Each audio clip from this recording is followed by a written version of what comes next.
Oke guys, jadi hari ini kita akan persiapan untuk fisika, apa namanya, PAS, kelas 9. Materinya adalah listrik dan daya, ya, listrik, energi, dan daya. Jadi kita lihat soal seperti di hadapan kalian.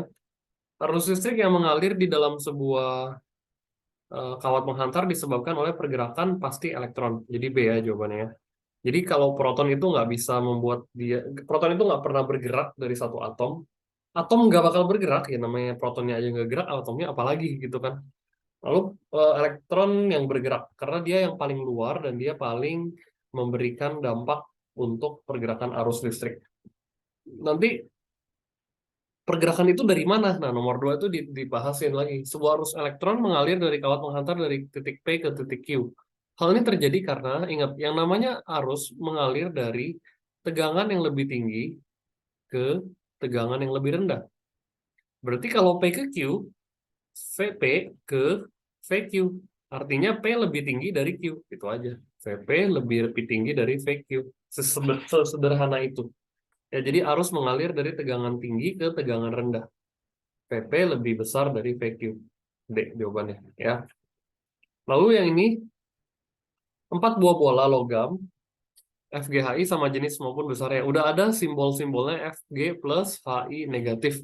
Ya, apabila bola yang sebelah kiri lebih muatan lebih besar dari bola sebelah kanan, maka kawat penghubung arah arus listriknya ke kanan adalah, oke, kita lihat di sini. Yang pasti dari tinggi ke rendah, ya. Dari tinggi ke rendah, lalu dia harus dari positif ke negatif. Jadi yang F ke I, ya. 3, lalu eh, tinggi ke rendah 2. Bentar, 3 dan antara 1, F lebih tinggi dari G, oh ya, 3 dan 1. Ini ya jawabannya, ya. Oke, yang C. Nomor 4, kita lihat lagi. Dari gambar mana yang mungkin menyala? Yang menyala itu ketika yang disambungkan positif negatifnya jelas. Yang pasti, ini kagak mungkin masa nempel di atas. Aneh banget kan? Nggak jelas itu. Ini nempel di sini. Tapi ini aneh nih. Ya, ini masa kawatnya nempel positif ke negatif langsung tanpa ada besi, ini si lampunya. Kagak mungkin. Nah, yang paling mungkin adalah yang D. Ya, dia harus kenain kutubnya. Ini masalah di sini nih. Nggak bisa, dia harus pas kena dua-duanya gini. Karena lampu ini adalah lampu yang bisa menerima arus dari mana aja. Sebetulnya yang paling ideal gini, yang paling ideal ya, ada baterai, lampunya di sini. Oke, jadi lampu light bulb kakinya, terus ini ada lampunya di atas, gitu ya. Tapi di sini nggak ada gambar seperti itu ya. Yang pasti kamu kenain ujungnya aja. Yang mungkin menyala yang D. Karena yang lain nggak ada positif negatifnya. Aneh ini, ya. Nah, nomor 5. Untuk menyalakan lampu L1 dan L3 tetapi tidak L2. Jadi L2 itu mau dimatikan. Ini off, ini on, ini on. Ya. Jadi yang bakal kita harus sambungkan siapa? S1 pasti harus nyambung. S1 udah pasti nyambung ya, biar arusnya bisa jalan. Tapi dia mau L2-nya off. Berarti S2-nya harus keep open. Ya. Ini tutup, ini lurusin. Justru ini biarkan kebuka supaya nggak lewat L2. Ini tutup. Berarti yang kena S1 dan S3 harus ditutup supaya harusnya mengalirnya begini ntar. Nah, kamu gambarin biar jelas. Nanti gambarnya akan dikirim juga, guys. Tenang aja. S1 dan S3. Nah, ini soalnya nggak ada ya. Jadi kira-kira A dan B ini pasti ada yang salah ketik. Jadi S1 dan S3 yang ditutup. Oke. Yang ditutup kan, yang dihubungkan. S3, S3. S1 dan S3 ditutup. Ya, ini nggak ada pilihan lah ya. Soalnya cukup jelas sih padahal. Oke, lanjut berikutnya. Yang nomor 6. Muatan listrik sebesar muatan Q 180 kolom, T-nya 2 menit. 2 kali 60 menit. 60 detik, berarti 120 second. Ditanya arusnya berapa? Nah, kamu harus tahu rumusnya dulu. Rumus dari eh, muatan adalah I kali T. Ya, jadi ini rumusnya nih. Berarti I sama dengan Q per T, 180 per 120. 18 bagi 12, mau bagi 6, 3 per 2, 1,5 ampere. Ya. Oke. Nah, sekarang lihat lagi nih. Nomor 7. Gampang, beda potensial V sama dengan I dikali R. I-nya 60 miliampere, kamu harus jadiin ampere per 1000 dong. Ya, dikali R 4 ohm. Ini kamu coret 24 per 100, which is 0,24 volt. Simple ya. Paling kalau Koko jawabnya akan pilihannya gini, 2,4, 0,24, 0,024, biar kamu pusing. Kita harus bagi 100-nya. Ya kalau Koko sih pilihannya lebih prefer begini, supaya kalian mikir juga. Tapi nggak apa-apa, kalau dikasih gampang ya ngapain susah. Suatu luasan penampang dialiri arus muatan 40 kolom, T-nya 3 menit. Kali 60 lah ya, biasa kita harus jadiin detik. Lalu R-nya, hambatannya 27 ohm. Lalu ditanya V-nya berapa? Kita nggak bisa langsung. V kan rumusnya I kali R. I-nya nggak ada. I-nya ambil dari sini. Q sama dengan I kali T. Berarti I sama dengan Q per T. 40 per 180. Sederhanakan 2 per 9. Nah, sekarang kalau udah dapat I-nya 2 per 9, masukin aja. I dikali R baru. 2 per 9 dikali 27. Cukup mudah. 6 volt. Oke, lalu lanjut. Jika arus listrik saklarnya ditutup, artinya apa? Dia, ini namanya arus, itu kan mengalir ke sini, dia lewat 1 ohm, dia melalui 1 ohm kan. Tapi kalau ditutup saklarnya, apa yang terjadi? Yang terjadi adalah short circuit namanya, atau kontak singkat. Jadi arus ini akan lebih suka ke yang tidak ada hambatan, sehingga si arusnya akan bergerak ke sini nih. Dia nggak lewat sini, dia cari jalan. Cari jalan itu selalu ambil yang paling gampang. Nah, sini nggak ada hambatan, hajar. Maka hambatannya akan mendekati nol. Ketika hambatannya menjadi mendekati nol, bukannya nggak ada ya. V sama dengan I kali R. Berarti I sama dengan V per R kan. Perhatikan baik-baik logika di sini. Kalau R-nya mendadak hampir nol, 0,00, berarti I-nya akan sangat besar banget gitu ya. Naiknya ekstrim. Makanya ini short circuit. Atau istilahnya kontak singkat, atau bahasa Indonesia korsleting. Pernah ya barang konslet tiba-tiba rusak, jebol, meledak gitu. Itu korsleting elektronik ya, kayak handphone dicas sambil dipakai, digalirin terus, lama-lama dia akan capek, hambatannya nol, meledak deh, karena arusnya terlalu besar yang melalui apa si barang itu, si alat elektronik tersebut ya. Oke, lanjut kita lihat lagi nomor 10. Suatu bahan isolator. Isolator itu apa? Harus sulit menghantar listrik. Oke. Jadi kalau kita lihat ini sulit menghantar listrik, kita harus paham bahwa dapat berfungsi sebagai konduktor apabila isolator tersebut, ayo apa?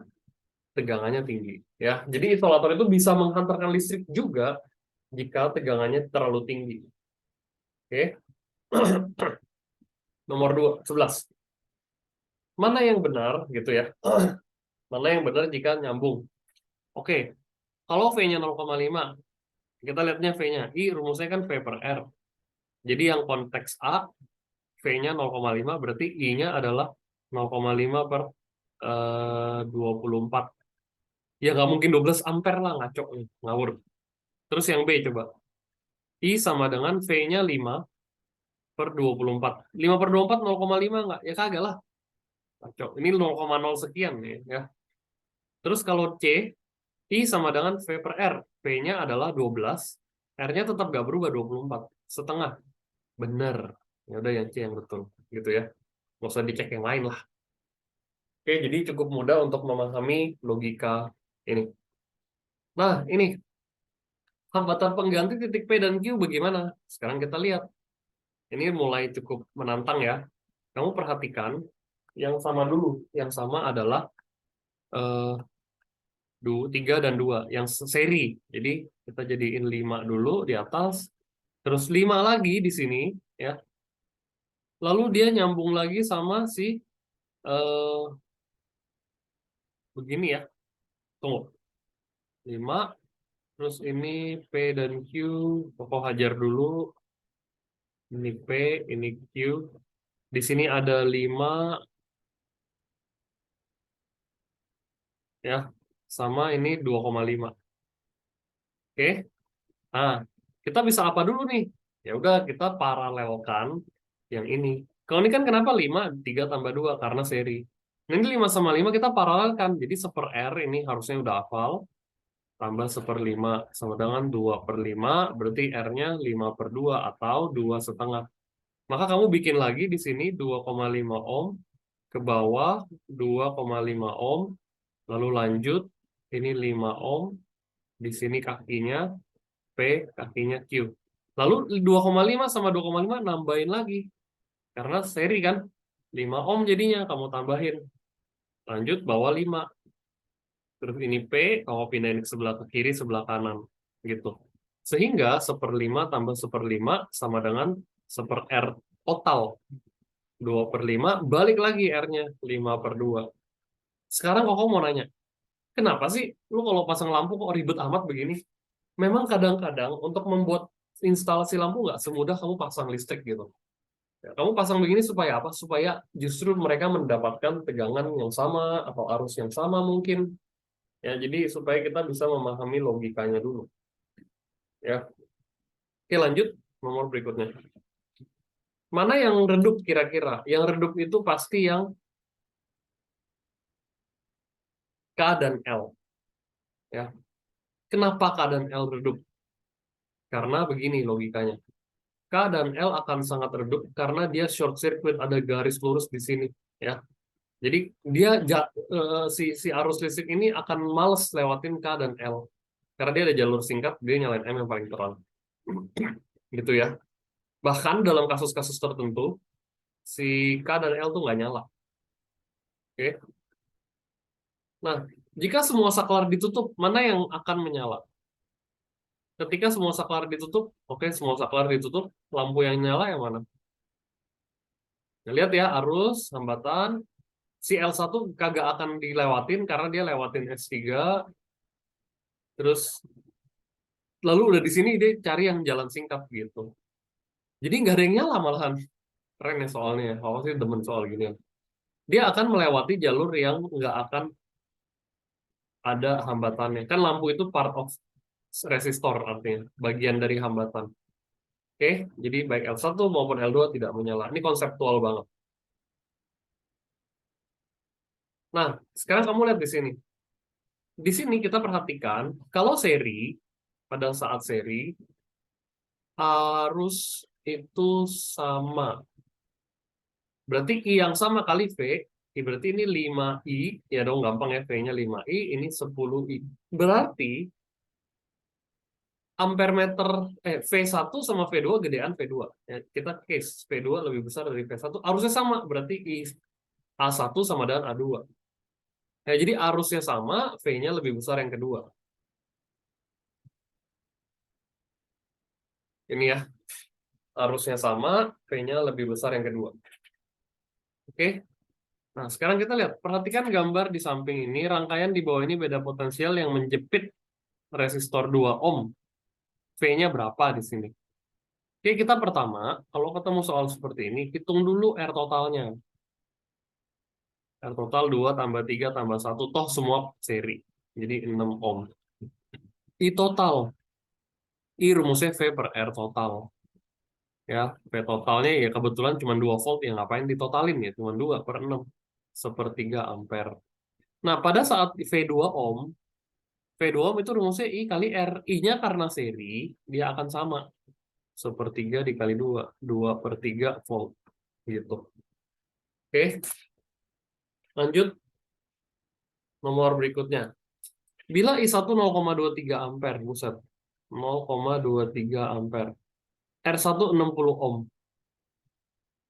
R2 20 ohm. R3 30 ohm. Maka I3 berapa? Logikanya cukup sederhana, guys. Lihat ya. Ini kan 14 volt. Ya.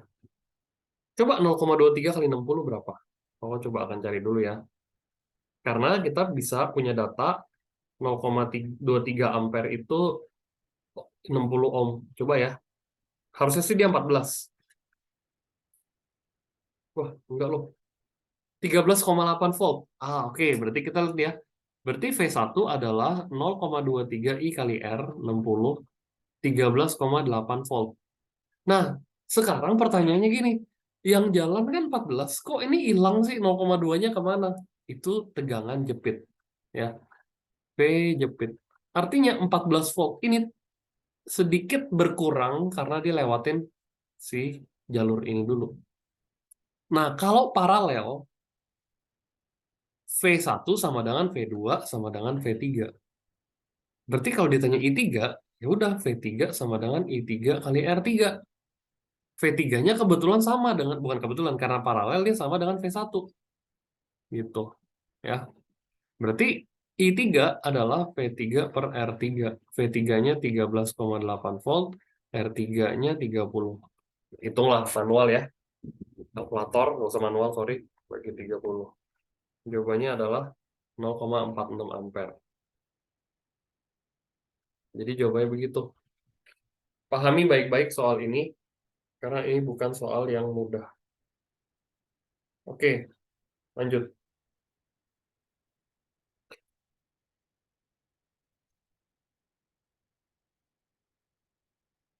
Perhatikan gambar berikut. R1 8 ohm, taruh R1 8 ohm, R2, R3 sama-sama 4, dikasih tahu tuh beda potensial V 14 volt. Kuat arus I berapa? Oke, untuk hitung R, kita harus cari ini dulu paralel. Jadi 1/R paralel sama dengan 1/4 tambah 1/4, 2/4, berarti R paralelnya 2 ohm. R totalnya 8 tambah 2, yang adalah 10 ohm. Oke. Nah, setelah itu kita harus hitung I-nya. I sama dengan V per R. V-nya 14 per 10. 1,4 ampere. Kelar, gampang ini. 19. Bacaan ampere meter A ini berapa? Oke. Ini kita harus hitung dulu I-nya. Ya, ini kan I total langsung ya. Kita harus hitung dulu 2, 5, 3 itu seri. Berarti kita gambar dulu ini 2 ohm, ini 14 volt gitu ya. Ini 10 volt, 10 ohm. Terus di sini langsung kita taruh 2 tambah 3 tambah 5, which is 10 volt ohm lagi. Lalu si ini kita rapiin lagi. Bisa tahu, baik banget. Ini 2 ohm. Ini tetap 14 setia dia di sini, nggak berubah kemana-mana. Ini 1/R tambah 1/R. 2 per 10, 1/5. Berarti kebalikin ya, jangan lupa. Karena kita hitung R paralel. Berarti R-nya 5 ohm. 5 dan 2 ini bukan paralel, hati-hati. Orang ngejebak biasa ini paralel nih, padahal R-nya adalah 7. Karena seri, ya. 5 tambah 2, 7 ohm. Berarti V sama dengan I kali R. Ya, kalau kokoh sih hafal I sama dengan V per R. V-nya 14, R-nya 7, 2 ampere. Oke, ini udah selesai kayaknya. Oh, belum, satu lagi. Ya, satu lagi. Kuat arus listrik yang mengalir dalam rangkaian listrik tersebut. Nah, ini kamu lihat, ini kan sambung menyambung menjadi satu nih. Ya. Jadi waktu kamu lihat, dia lewatin sini. Dia mau ke kiri sama kanan sama aja, cuy. Berarti dia paralel. Jadi gambar ini kamu bisa sulap 6 ohm, kakinya sama semua tuh. Perhatikan deh. 6 ohm, ini juga 6 ohm. Lalu di sini hajar 12 volt. Ya udah hitung 1/R dulu. 1/R sama dengan 1/6 tambah 1/6 tambah 1/6. 3/6 ya. Berarti R-nya 1/2. Ini kan 1/2 ya, 2 ohm. Dibalikin ya, jangan lupa. Berarti I sama dengan V per R. Jangan ditambahin, oh ini seri nih. 6 tambah 6 tambah 6 karena lurus. Kagak, ini paralel karena ada kaki-kakinya nih. Ini harus kamu pahami ya. Berarti V-nya 12 bagi 2, 6 ampere. Oke, ini aku akan kirimin ke kalian.